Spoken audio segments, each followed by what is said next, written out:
जरांगे पाटलाबद्दल जो आहे 2 महिने तो माझ्या नावाने शिवीगाळ करत होता.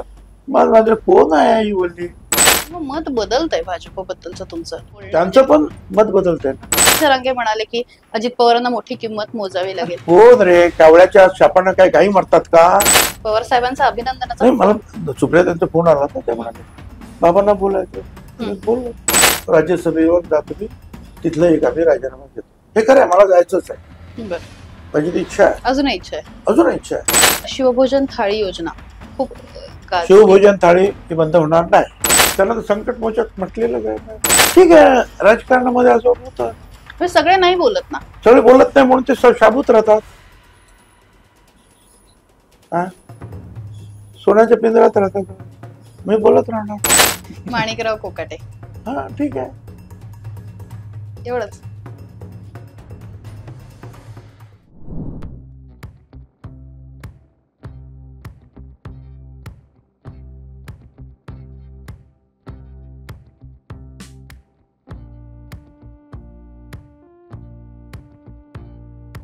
Okay, start. ए बघून घे ना परत तुझा आवाज. हे बघ रे, एक हे लपले होतंय बघ का? परत. एकावर एक घासतंय का बघ. आहेत का आता एवढी तुला काय करणार आहे ना? हा, बोल. चला करा, रॅबिट करा. ओके. हा, फायर करा. त्या जिंदाला आग लागली तो 3 दिवस झाले विसरत नाही. काय तुम्ही आणखीन पेटू नका. चला. Okay, start. मागच्या 30 वर्षांपासून जर महाराष्ट्राचं राजकारण बघितलं तर ज्या व्यक्तीच्या उल्लेखाशिवाय पूर्ण होऊ शकणार नाही, ज्येष्ठ नेते छगन भुजबळ माझ्या सोबत आहेत. सर, खूप खूप स्वागत सकाळ सरकारनामामध्ये. आणि आता मंत्री झालेले आहात, काही पहिली वेळ नाहीये, पण यावेळेस जरा वेगळं होतं. बराच काळ वाट बघावी लागली. कसं वाटतंय? ठीक आहे, एखादं चांगलं मोठं पद मिळालं तर कोणाला वाईट वाटतं, आनंदच होतो ना. स्वाभाविक आहे ना, मनुष्य स्वभाव आहे तो. एक्झॅक्टली. त्यामुळे आनंदच वाटला. पण बरेच काळ वाट बघावी लागली. इनसाइड स्टोरी काय, नेमकं काय काय घडत गेलं? आता काय घडत गेलं हे तुम्हालाच सगळं जास्त माहिती आहे ना आमच्यापेक्षा. कारण तुम्ही माझ्याकडे पण विचारू शकता, त्यांच्याकडे समोरच्या लोकांना पण विचारता, सगळ्या पक्षांकडे तुम्ही जाऊ शकता, ॲक्सेस आहे तुम्हाला. त्यामुळे काय घडलं हे तुम्हाला कल्पना आहे. घडलं हेच आहे की मी जरूर नाराज झालो होतो. तो नाराज झालो तो यासाठी की लोकसभेला सुद्धा मला उभं राहा म्हणून सांगितलं. दिल्लीतून सांगितलं, यांनी सांगितलं उभं राहायचं. मी सुरू केलं. त्याच्यानंतर मध्ये काय अडचण निर्माण झाली, माझं नाव जाहीर होईल ना म्हणून मग म्हटलं आता मी माघार घेतो. राज्यसभा आली पहिली, तर ती सुनित्राताईंना देण्यात आली. म्हटलं ठीक आहे. दुसरी आली, ती दुसऱ्या आमच्या एका मित्राला देण्यात आली. म्हटलं तर मी काय करायचं, 40 वर्ष झाली मला या विधान भवनामध्ये. नाही, तुमचे म्हणाल, कारण त्याच्या अगोदर लोकसभेची जरा परिस्थिती आमची वाईट झाली होती. म्हणून तुमची गरज आहे सरकार परत आणण्यासाठी, तुमचा फेस पण आम्हाला हवा आहे, तुम्हाला लढलं पाहिजे. म्हटलं लढतो. आणि आपण पाहिलं की त्यावेळेला सगळीकडे ओबीसी मतं जी आहेत ही 100%च्या जवळपास महायुतीकडे वळली आणि लाडकी बहीण. त्यामुळे 4000 मतांनी मागच्या निवडणुकीत निवडून आलेला मनुष्य आमदार तो लाखावर गेला. आणि मी येवला आसलगावमध्ये नेहमीच 60,000 मतं 4 निवडणुकांमध्ये घेतली जादा. तिथे मात्र मी अर्ध्यावर आलो मताधिक्य. त्याचं कारण ते अंतरवाली सराटीचे नेते ते 2 दिवस रात्री 2-2 वाजेपर्यंत बसले, लोकांना संभ्रमित केलं. 50 वर्षानंतर गुजरातला जाणारं पाणी वळवून 10 किलोमीटरच्या डोंगरात बोगदे तयार करून 160 किलोमीटर पाट तयार करून त्याला सिमेंट कॉन्क्रीट करून ते पाणी पोचवलं. बागायतदार झाले. स्टेजवर माझा सत्कार करताना माझे पाय धुतले. तीच माणसं दुर्दैवानं ज्या 2 महिन्यांनी निवडणुकीला माझ्या विरोधात गेली. काय करायचं का? आता अशी परिस्थिती झाली. म्हणजे लोकांनी समजलं होतं की भुजबळ निवडून येणार नाही, मुंबईत आहे ही सभा. पण मी निवडून आलो. आणि मग त्यांची असं एक चर्चा झाली पार्टीच्या आमच्या की तुम्ही आता राजीनामा द्या आणि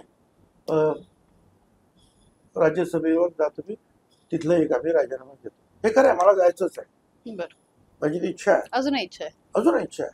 पण प्रश्न असा आहे, आज या परिस्थितीत मी ताबडतोब गेलो तर गावामध्ये प्रत्येक गावागावात रिफ्ट झालेली आहे समाजामध्ये प्रचंड.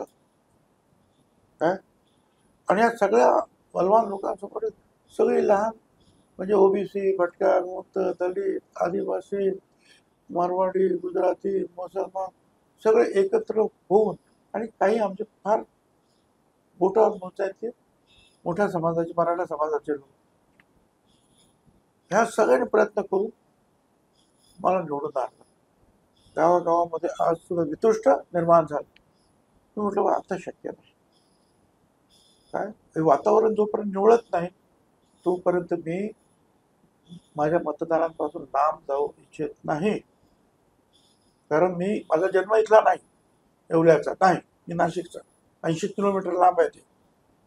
माझी काही प्रॉपर्टी नाही तिथे, फक्त ऑफिस आहे माझं. ते पण आता केलं निवडून आल्यानंतर. तरी सुद्धा हे लोक मला 60,000 मतांनी निवडून देत आहेत. आणि आता तर अशी परिस्थिती निर्माण झाली, परिस्थिती निवळेल, गैरसमज दूर होतील 2 वर्षांनी काय. ते म्हणाले ठीक आहे, विचार करू. आणि ऐन वेळा माझं नाव नाही आलं. मग मला निश्चितपणे वाईट वाटलं की हा माझ्यावर एक अन्याय झाला म्हणा किंवा काही म्हणा. आणि स्वाभाविक आहे, ह्या राष्ट्रवादी काँग्रेस पक्षाचा मी फाउंडर मेंबर आणि फाउंडर महाराष्ट्राचा अध्यक्ष आहे पहिला. त्यावेळेला फूट पडली तेव्हा दिल्लीतून काँग्रेस पक्षातून अनेक नेते, काही नेते आजही आहेत, त्यांनी आमंत्रण तिथे जाऊ नका, तुम्ही मुख्यमंत्री म्हणून नाव जाहीर करतो. पण पवार साहेबांनी आम्हाला त्यावेळेला जवळ केलं होतं. शिवसेना सोडताना मंडल आयोगाची अंमलबजावणी करून आमच्यावर एक उपकार त्यांनी केले. म्हटलं मी त्यांच्याबरोबर राहणार. आणि तेव्हापासून ते घर आपण जे बांधत होतो त्यावेळेला पवार साहेब आणि मी आम्ही दोघंच अख्ख्या महाराष्ट्रात फिरत होतो. आमचे जिल्हाध्यक्ष सुद्धा नव्हते, बॉडी सुद्धा नव्हते. कारण 6 महिने अगोदर निवडणूक आली पडदिशी. का तर म्हणजे आता काँग्रेस दुभंगली आहे, यांची पण निवडणूक घेऊन टाका. इंडिया शायनिंगच्या वेळेला बीजेपीने ठरवलं. आणि मग त्यावेळेला वेळ कमी मिळाली आणि काँग्रेसचे 7-8 जास्त निवडून आले, आमची कमी आली. पण एवढं एकमेकाच्या विरुद्ध आम्ही लढून सुद्धा 2 पक्षाचे आमच्या आमदारांची जे आहेत मत सरकार बनवण्यासाठी तयार झाली होती. एवढं मताधिक्य आम्हाला मिळालं. त्याच वेळेला मी म्हटलं, त्यावेळेला सुशीलकुमार शिंदे वगैरेची मंडळी होती, मनोहर जोशी होते, राजदीप सरदेसाई त्यावेळेला प्रश्न विचारत होते. त्यावेळेला मी सांगितलं आपण एकमेकाच्या विरुद्ध लढलो तरी सुद्धा जनतेनं सरकारच्या बाजूने मतदान केलं नाही. मॅन्डेट त्यांच्या विरुद्ध आला. आता जर आपण चुकीचं वागलो तर लोक निराश होते. आपण सगळ्यात तुम आप बडे भाई हम छोटे भाई चलिए सरकार बनवूया, न तर हे लोक जाऊन सरकार बनवते. आणि ती भूमिका घेऊन आम्ही तुझ्या भूमिका घेतली. जे काही शक्य होतं जास्तीत जास्त मोठं पद ते पवार साहेबांनी मुख्यमंत्री मला दिलं, होम मिनिस्ट्री मला दिली आणि आपण मी काम करते. नाही पण म्हणजे तर त्यामुळं असं वाटतं की आपण हे घर मोठं केलं, या घरावर काहीतरी आपला अधिकार आहे. कोणीतरी असं बाहेरचं मनुष्य येईल भाडेकरू सारखा 5-5 वर्षांनी घरं बदलणार आणि तो आपल्याला शिकवत असेल तर वाईट वाटतं, फार राग येतो मला. आणि हे घर बांधण्यामध्ये माझा हात आहे रे, कष्ट घेतले आहेत आणि तुम्ही बाहेरून आम्हाला सांगता असं. मी खरं तर त्या पण ते आता मुद्द्यावरच ठीक येणार आहे, आम्ही म्हटलं आता देर आहे दुरुस्त आहे, हम सब लोग ठीक आहे, खतम. राजकारणामध्ये सगळ्या गोष्टी फायदे घ्या मनात आले कधीच पडत नाही. काही ना काहीतरी अडचणी निर्माण होतात. अनेक सिनियर करस्पॉन्डंट आहे, त्यांना माहिती आहे माझ्या एवढ्या वर्षाची कारकीर्द, 50, 55, 60 वर्षाची, जी काय असेल ते अपडाऊन चालू असतं. माझा हाच खरं तर मुद्दा होता. म्हणजे यालाच पकडून मी विचारणार होते की शिवसेनेच्या कोअर ग्रुपमध्ये तुम्ही होतात. राष्ट्रवादी जेव्हा एकत्र होती तेव्हा निर्णय प्रक्रियेमध्ये भुजबळ साहेबांचं नाव होतं आणि आता अजित पवारांचा पक्ष आहे, अजित पवारांची राष्ट्रवादी आहे. मग काय फरक पडला? तो फरक काय आहे? मला काही माहिती नाही. तो प्रश्न मला असं वाटतं त्यांच्यासाठी आहे.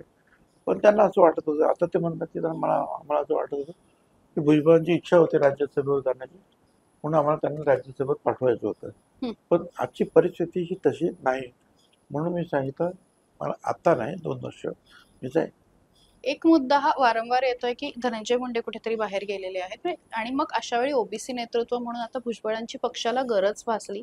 स्थानिक स्वराज्य संस्थांच्या निवडणुका आहेत आणि म्हणून भुजबळांना पुन्हा एकदा असं तुमचं मत आहे, पण एवढे वर्ष 91 पासून का मंत्रिमंडळात आहेच ना. ज्या ज्या वेळेला माझ्या पक्षाचं मंत्रिमंडळ झालं त्यावेळेला प्रमुख भूमिकेत आहे. ते काहीतरी असणार, काहीतरी लोकांना वाटत असेल काहीतरी.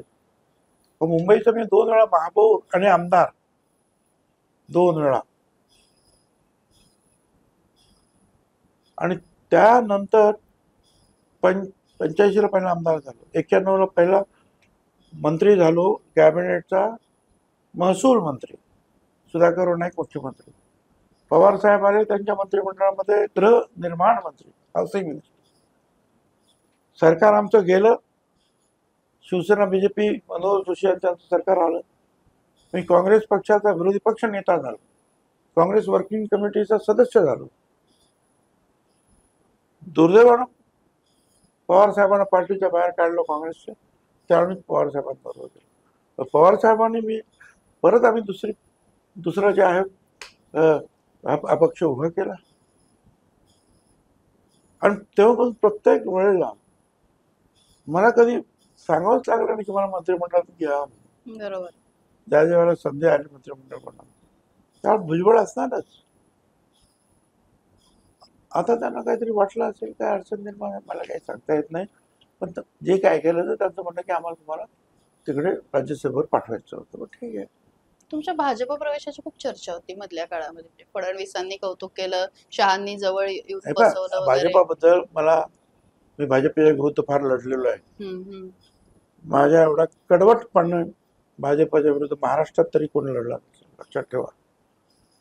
पण मी जेव्हा पाहिलं की आताच पहा ना, जातगणना, आम्ही 35 वर्षाची मागणी माझी, रामलीला मैदान दिल्लीपासून तो पटना बिटना सगळ्या अनेक 3 लाख 5 लाख 7 लाखांनी जातगणना करा. मोदी साहेबांनी मान्य केलं. भाटिया कमिशन झालं, त्याने आमचं ते आहे घाईमध्ये काहीतरी रिपोर्ट केला किंवा आपलं आरक्षण जाऊ नये म्हणून, त्यामुळे आमचं आरक्षण फार कमी होत होतं. मी फडणवीस साहेबांना भेटलो, म्हटलं आता मदत केली पाहिजे मला. त्यांनी फोन केला सरकारी वकिलांना, समीर भाऊ भुजबळ, महेश कोकाटे, आपलं महेश झगडे, ती मंडळी केली. इंदिरा जयसिंगांना भेटली, आमचा एक दुसरा वकील गोपाळ शंकरांना भेटली, तुषार मेहता साहेबांना भेटले, भारतीय वकील, अनेकांना सगळ्यांना भेटले. आणि मग जे विचारलं की आम्हाला आमचं पूर्ववत आरक्षण द्या, जे मंडळाने दिलं, जे 9 न्यायाधीशांनी सुप्रीम कोर्टाच्या घटनापीठाने मंजूर केलं, ते 27% आमचं आरक्षण द्या आम्हाला. हे बाठ्या विषय आम्हाला मंजूर नाही. आणि सगळ्यांनी विचारलं सुप्रीम कोर्टामध्ये, न्यायमूर्ती महोदय सगळ्यांनी सांगितलं आम्हाला मंजूर, प्रश्न म्हटला, आमचं आरक्षण आम्हाला परत मिळालं. पण मदत झाली ना सरकारची, फडणवीसांची, बीजेपी. आमच्यासारख्या ओबीसी आणि मागासवर्गीयाचं काम करणारे आम्हाला ज्याने असं, आम्ही पवार साहेबांचा नेहमीच आभार मानतो. मंडल आयोगाची अंमलबजावणी त्यांनी केली. कदाचित कोण नंतर केली असते की नाही सांगता येतं, पण त्याने ते धैर्य दाखवलं. आमची मागणी ज्याच्यासाठी शिवसेनेतून बाहेर पडलो, त्यावेळेला शिवसेनेतून बाहेर पडणे आजच्यासारखं सोपं होतं का? एकच दरवाजा होता इन्कमिंगचा, आउटगोईंगचा दरवाजाच नव्हता. जा तिकडं खाली उडी मार, दगडाने गेला. अशा परिस्थितीमध्ये आम्ही आलो, आणि पवार साहेबांनी आम्हाला सांभाळलं सुद्धा आणि आरक्षण सुद्धा दिलं. त्यांचे सुद्धा आमच्यावर उपकार आहेत. तर प्राप्त परिस्थितीमध्ये ज्यांचा आम्हाला उपयोग होतोय, मदत होते मनापासून, आम्ही त्यांचं गुणगान का गावं नाही? पण मग मत बदलतंय भाजपबद्दलचं तुमचं? भाजपबद्दलचं आमच्या मागासवर्गीयांना आमच्या मागण्या ते मान्य करतायत, त्याबद्दल आम्ही त्यांचे आभारी आहोत. मला असं वाटतं की रोखठोक बोलणं त्यांचं पण मत बदलतंय ना. जात गणना किंवा ओबीसी आरक्षण किंवा काय, त्याच्यामध्ये त्यांचं सुद्धा मत बदलत आहे ना. मग ठीक आहे, त्यांचं मत बदलत आहे या बाबतीमध्ये. काही वेळा त्यांचा सुद्धा विरोध होताच ना. आता मत त्यांचं बदललं, माझंही मत बदललं. दोन मत बदले जे आहेत एकत्र आले तर काय बरं. पण एक लक्षात ठेवा, मी भाजपचा मंत्री नाहीये. फडणवीसने आग्रह धरला, बाकीच्यांनी आग्रह धरला तरी वाले, पण मी मंत्री अजितदादा पवार गटाचा. हे जे बाहेरचे टीका करणारे आहेत ना, ते विसरतात. फडणवीस अरे फडणवीस मी मंत्रीच नाही आहे. अजितदादांनी कोणाला मंत्री करावं अजितदादा ठरवणार, फडणवीस ठरवणार का? आणि फडणवीसाच्या हातात ठरवण्याचं एवढं असतं तर त्यांनी मग त्याच वेळेला नागपूरलाच केलं असतं. त्यावेळेला त्यांचं मत होतं घ्या म्हणून. पण प्रत्येक जण आपापला पक्ष जो आहे आपापले लोक ठरवतो. ते अजितदादांनी ठरवलं, प्रफुल्ल पटेल आणि तटकरेंनी ठरवलं म्हणून झालं. त्यामुळे त्यांना काहीतरी त्यांच्यावर तरी हे काय आक्षेप काय, भ्रष्टाचाराच्या मांडीला मांडी लावून बसले. आता कसं काय आमचं, अरे 2019ला ज्या वेळेला उद्धवजी ठाकरेंचं सरकार आलं त्यावेळेस शिवाजी पार्कवर मला शपथ घ्यायला लावली ना. आणि तेव्हापासून मी त्यांच्या मांडीला मांडी लावून बसलो. माझ्या शेजारी शिंदे साहेब, त्यांची पण मांडीच होती आणि काय अडचण होती. आणि त्या सगळ्यांना मला सांगायचं पुन्हा की माझ्या वर्षाचे आरोप मी जेल होऊन आलो, माझी कोर्टात केस होते आणि या कोर्टामध्ये आम्ही सगळे उभे राहिल्यानंतर त्यांना सांगितलं आम्हाला या केसमधून बाहेर काढा, केस चालवण्याची आवश्यकता नाही. म्हणजे का कसं काय होणार. म्हटलं जय महाराष्ट्र सदन बांधलं, एवढं 5 स्टार हॉटेल सारखं जे 12-13 वर्ष वापरत आहेत. त्याच कॉन्ट्रॅक्टरने आरटीओचं 5 स्टार ऑफिस बांधलं, त्याने तिकडं हाय माउंट बांधलं. त्याला किती पैसे दिले सरकारने हे विचारा ना. विचारलं सरकारनं, कोर्टाने सांगा किती पैसे दिले. त्यांनी म्हणे आम्ही अजून एकही पैसा दिला नाही. अरे तुम्ही एकही पैसा दिला नाही आणि भुजबळांनी 25,000 कोटी कमवले. कसे काय कमवले?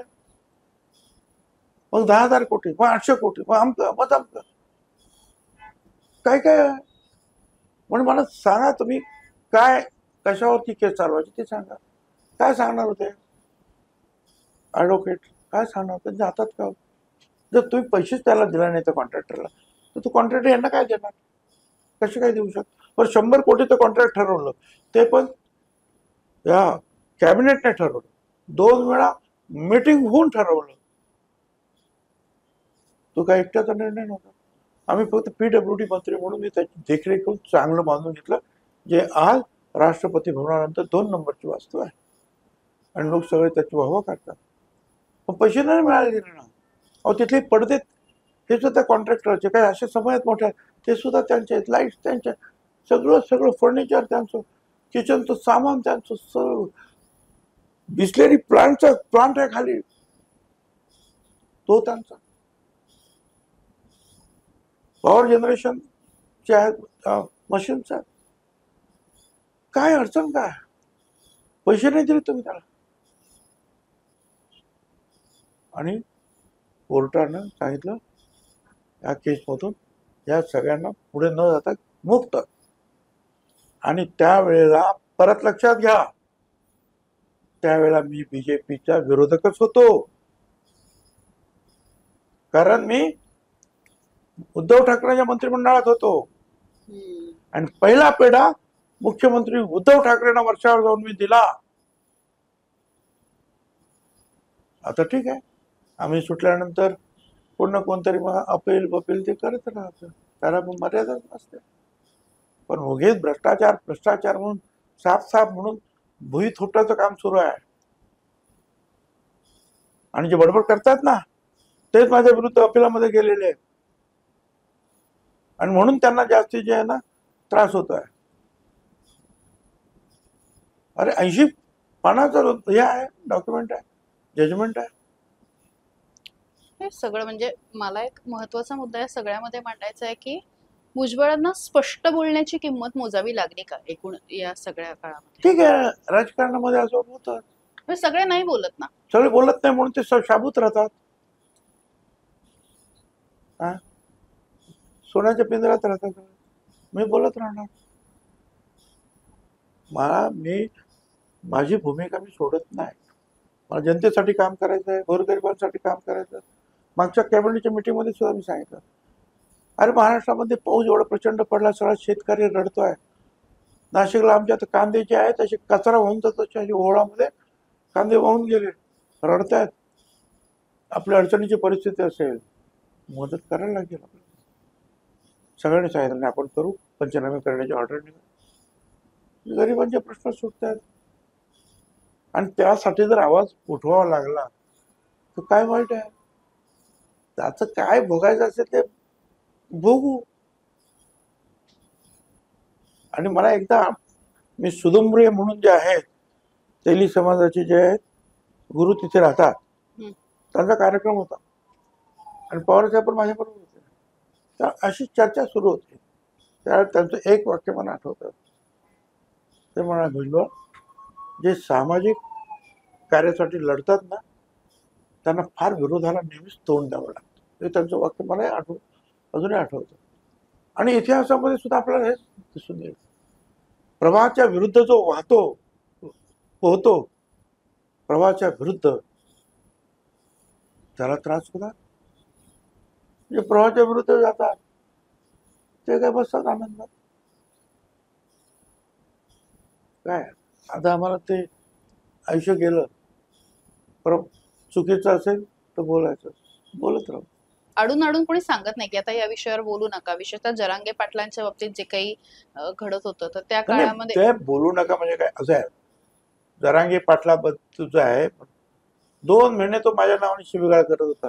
माझ्या कोण आहे ही बोलली, काय म्हणे, कशामुळे, जाऊ दे मुलगी, मला माहितच नाही कोण. पण ज्यावेळेला बीड शहर पेटलं, आमदारांची घरं पेटवण्यात आली, जीव धोक्यात घालण्यात आले, हॉटेल्स पेटली, पोलीस जणू काय नाहीच तशी परिस्थिती, फायर ब्रिगेड नाही. त्यावेळेला मी जे पाहिलं, तुम्हीच दाखवले चित्र, मी बीडला गेलो, बघितलं, म्हटलं नाही, मला आता उतरावं लागेल वाटा. मी तिथेच अशा तुमच्या समोर जे आहे प्रेस कॉन्फरन्स घेऊन सांगितलं की मी आता उभा राहील.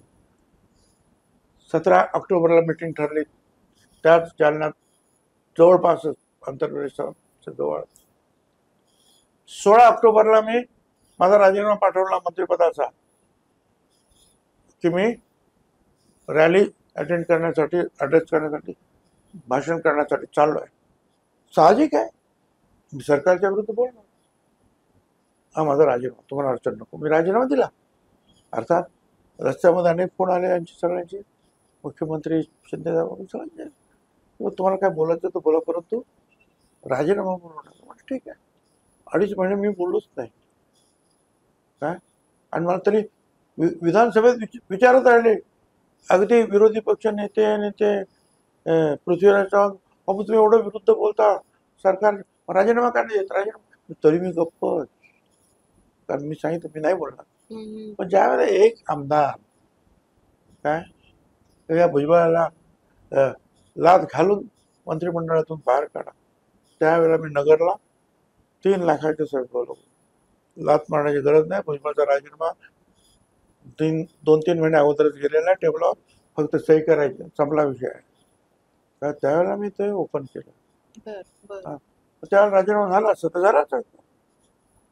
काय, पण आता माझ्या पक्षानं मला संधी नाकारणं ती एक वेगळी गोष्ट होती. पण त्याचं याच्याशी काही कनेक्शन होतं? कारण आताही जरांगे म्हणाले की अजित पवारांना मोठी किंमत मोजावी लागेल. कोण रे, कावळ्याच्या शापानं काय काही मरतात का? तुम्ही काय चालू, तुमच्यामुळे ते मोठं नाव येते. त्यात थोडस खात्याबद्दल की आता शिवभोजन थाळी योजना खूप शिवभोजन थाळी ही बंद होणार नाही, सुरू राहील. कारण 2 लाख लोक रोज जेवत आहेत. त्यांच्या पाठीमागे घरातल्या 10 लाख लोकांना थोडा फायदा होतो. 2000 केंद्रामध्ये 10 माणसं काम करतायत. त्यांच्या पाठीमागचे लोक किती आहेत बघा. तेवढा सगळ्यांना फायदा होतो. खर्च 140-50 कोटी आहे. त्यांना मी विनंती केली, त्याने सांगितलं ठीक आहे चालू ठेवा, संपला विषय. पवार साहेबांनी निवृत्त व्हावं असं एक अजित पवार म्हणत होते, अनेक जण म्हणत होते. काय वाटतं तुम्हाला, निवृत्तीचं वय राजकारण्यांना असावं? असं काय सांगायचं मला, असं त्या प्रत्येकाचे मत आहेत. पण पवार साहेब आजही म्हणजे माझ्यासारख्यांना, अजितदादा तर 6 वाजता जातात कामाला, तुम्ही त्यांची नाही तुलना करणार, पण माझ्यासारख्यांपेक्षाही जास्त काम करतात हो अजून. एवढे शारीरिक दुखणं असताना, वय असताना थांबत नाहीत. काय आपण त्यांना सांगणार काय? आणि ते कुणाचं सांगून ऐकणार सुद्धा नाही. अहो लोकांची कामं करणं हेच तर त्यांचं टॉनिक आहे जीवनात. ते अजिबात कोणाचं ऐकणार, घरच्या माणसांचं सुद्धा ऐकणार नाही कोणाचं, आणि ऐकत नाहीत. त्यामुळे ठीक आहे ना, चांगलं काम करतायत तोपर्यंत घरात बसून काय ते बसवणार नाही, कुणाला बसवत नाही. हा, जे नुसत्याच आपलं राजकारणामध्ये काहीतरी कमवण्यासाठी आले ते आपले कमवणं आपले शांत. पवार साहेब ते तसं नाही होऊ शकत नाही. शेतकऱ्यांचे प्रश्न सोडवण्यासाठी, ऊस कारखान्याचे प्रश्न सोडवण्यासाठी, उद्योगधंद्याचे प्रश्न सोडवण्यासाठी, सामाजिक प्रश्न सोडवण्यासाठी, एक नाही अनेक प्रश्न सोडवण्यासाठी आज सुद्धा ते सगळ्यांच्या पुढे असतात. तर त्यांना ते अजिबात सांगणं रुचणारच नाही, पटणार पण नाही, ऐकणार पण नाही. ऐकून घेतील, वागणार नाही. मंत्रिपदाची शपथ घेतल्यानंतर अभिनंदनाचा फोन आला होता. हं? पवार साहेबांचा अभिनंदनाचा नाही, फोन. मला सुप्रिया त्यांचा फोन आला होता, त्या म्हणाले बाबांना बोलायचं. बोललो साहेब मी मंत्रिपदाची शपथ घेतली, हा आशीर्वाद असू द्या. त्यांनी सांगितलं चांगली गोष्ट आहे, चांगलं काम करा. एक काही प्रश्न आहेत जे तुमच्याबद्दल आहेत, की प्रकृतीची काळजी कशी घेता, म्हणजे व्यायाम वगैरे करता का अरे रोज? बाबा, हे बघा मी तुम्हाला सांगून देतो, प्रकृतीची काळजी हा. हे प्रत्येक राजकारण, अगदी म्युन्सिपाल्टी असेल ना आमच्या महानगरपालिकेच्या, कुणाला तरी शुगर नाही तर ब्लड प्रेशर असणारच. हो. आपल्याला ते सगळ्या फार आनंदाच्या खुर्च्या वाटतात ते नसतं. आमदारांची सुद्धा तीच परिस्थिती असते, लक्षात ठेवा. कोणाचं वजन वाढतं, कोणा वेळ मिळत नाही. आम्हाला सुद्धा अनेक आहेत, कुठे आर्थरायटिसचा त्रास आहे, कुठे काय बीपी आहे, शुगर आहे, सगळं. पण मग शुगर कमी करायची आहे, वजन कमी करायचं आहे. एक भाषण होतं माझं तिकडे नाशिकला, या विषयाची जे डॉक्टर आहेत त्यांच्या समोर. म्हटलं तुमची औषधं वगैरे सगळं ठीक आहे, पण 10 गोष्टीच्या आहेत आवश्यक आहेत वजन कमी करण्यासाठी आणि शुगर वगैरे कमी करण्यासाठी, ठीक राहण्यासाठी. तर कुठल्या 10 गोष्टी सांगा? म्हटलं पहिली गोष्ट डाएट, बरं दुसरी डाएट, तिसरी डाएट, चौथी डाएट, 5वी डाएट, 6वी मग चाललं पाहिजे, व्यायाम केला पाहिजे, फिरलं पाहिजे, लोकांशी बोललं पाहिजे. परंतु हे सगळ्यात महत्त्वाचं, हे व्यवस्थित असेल तर बऱ्याच व्याधी कमी होतात. त्यासाठी मी ते फार ते ऐकतो, करतो. परंतु जास्तीत जास्त फिरण्याचा सुद्धा प्रयत्न करतो. रोज सकाळी उठल्यानंतर निदान 30 ते 40 मिनिटं मी योगा आणि प्राणायाम करतो. आणि मग त्या लोकांना तुमच्यासारखं बोलत राहतो. आमचा त्या बाबतीमध्ये आदर्श शरद पवार आहे. एवढ्या अडचणीतून आणि एवढ्या वयामध्ये ते जर करू शकतात तर मी का करू शकत नाही? इव्हन बाळासाहेब सुद्धा काय शिवाजी पार्कच्या स्टेजवर कशाला तरी त्यांना शेवटला आणत होते, ते बोलत. हे आमचे आदर्श आहेत. डाएट बद्दल आपण बोलत होतो, पण मग भुजबळ साहेबांना खायला काय आवडतं? अरे खायला ताई सगळंच आवडतं मला, पण करणार काय? हे करायचं असेल तर ते नाही, काय करणार? मला स्वीट सुद्धा आवडते, आईस्क्रीम सुद्धा आवडतात, आंबे सुद्धा खूप आवडतात, हे सगळंच आवडतं मला. काय पण नॉनव्हेज पण आवडतं, व्हेज पण आवडतं. पण आता नॉनव्हेज जवळपास 99% कमी केलं काय, आणि गोड सुद्धा बऱ्याच प्रमाणात कमी. सहकुटुंब फिरायला जायला कुठे आवडतं? शॉपिंग करता का स्वतःसाठी? आम्हाला मुंबईमध्येच काय शॉपिंगचं मला काय होत नाही, कारण सगळी गर्दी, लोक पुढे आले, ते पोलिसांच्या गाड्या, आणि मग ते सगळे जे आहेत काय, भुजबळ साहेब 1 मिनिट, काय ते काय नसतं, थांबवलं. कोणी काय शॉपिंग करू देत नाही मला. एक आहे, परदेशात कधी गेलो तर मुक्तपणे जे आहे रस्त्यावर फिरत काय शॉपिंग करत बसतो. काय नातवंडांसोबत वेळ कसा घालवता? फार आनंद, काय फार आनंद. घरी गेलो की अगोदर त्यांच्याबरोबर बोलणं, गप्पा, गोष्ट सगळं विसरून जायचं. त्यांचे सगळे हट्ट वगैरे पुरव? हा, जरूर. अरे आमच्या हट्ट पुरवायला कोणच नव्हतं. आई वडील आमचे गेले, कसे वाढलो आम्ही पत्र्याच्या 10x12च्या खोलीत, जिथे लाईट नाही, जिथे संडास नाही, पाणी नाही, शौचालयाला दुसऱ्या बिल्डिंगमध्ये जात होतो, म्युन्सिपाल्टीच्या दिव्याखाली अभ्यास करत होतो, म्युन्सिपाल्टीच्या शाळेत, तिथून national technical high school, VJTI college. आमचे हट्ट कोण पुरवणार होते? कॅन्टीनमध्ये जायला सुद्धा कॉलेजच्या पैसे नव्हते आमच्याकडे. काय सांगायचं? ते सगळे हट्ट मी आता पुरवून घेतो त्यांच्या स्वरूपामध्ये. मी काही माणसांची नावं वाचणार आहे आणि त्यांच्या स्वभावाबद्दल 1-2 शब्दामध्ये सांगा. अरे कशाला कोणा वाईट म्हणाला? नाही, वाईट नाही. बघा तुम्ही, काय सांगा तुम्ही. काय नरेंद्र मोदी एक आहे की 10 वर्ष सातत्यानं प्रधानमंत्री राहणं आणि परत तिसऱ्यांदा प्रधानमंत्री होणं हे सोपं नाही. एक पूर्णपणे त्यांची प्रशासनावर पकड आहे, आणि मग जे काही ठरवतील ते घडवून आणतात. अमित शहा पण तसेच आहे. प्रत्येक लहान सहान गोष्टीमध्ये, पक्षाच्या बाबतीमध्ये लहान सहान कार्यकर्त्यांपर्यंत ते पोहोचू शकतात. नक्की तिथे काय झालं, तिकडे काय प्लॅनिंग कशी करायची ते डोकं त्यांचं असतं. अजित पवार सकाळ 6 वाजल्यापासून रात्रीपर्यंत काम, ज्याला ढोर मेहनत म्हणतात ना, तशी मेहनत करतात लोकांसाठी. इकडे जा, तिकडे जा, तिकडे जा. अत्यंत कष्टाळू मनुष्य. देवेंद्र फडणवीस प्रचंड ग्रास्पिंग पॉवर असलेला मनुष्य, प्रचंड. आणि सर्व मागासवर्गीय बद्दल जे आहे, लहान समाज प्रेम असलेला. एका वाक्यामध्ये प्रशासनाचं काय चाललंय समजतंय. विषय कुठलाही असू देत, पूर्ण ज्ञान त्यांना आहे. ते इंडस्ट्रीचं असेल, ते हाऊसिंगचं असेल, ते शेतकऱ्यांचं असेल, ते आणखीन कोणाचं असेल, पूर्णपणे त्यांचं जे त्या कॉम्प्युटरमध्ये भरलेलं असतो आणि व्यवस्थित त्याची मांडणी होत असते. एकनाथ शिंदे हे असं आहे की आनंद दिघे यांच्या तालमीत तयार झालेले. शिवसेनेत अगोदर सगळे धाडसीच होते.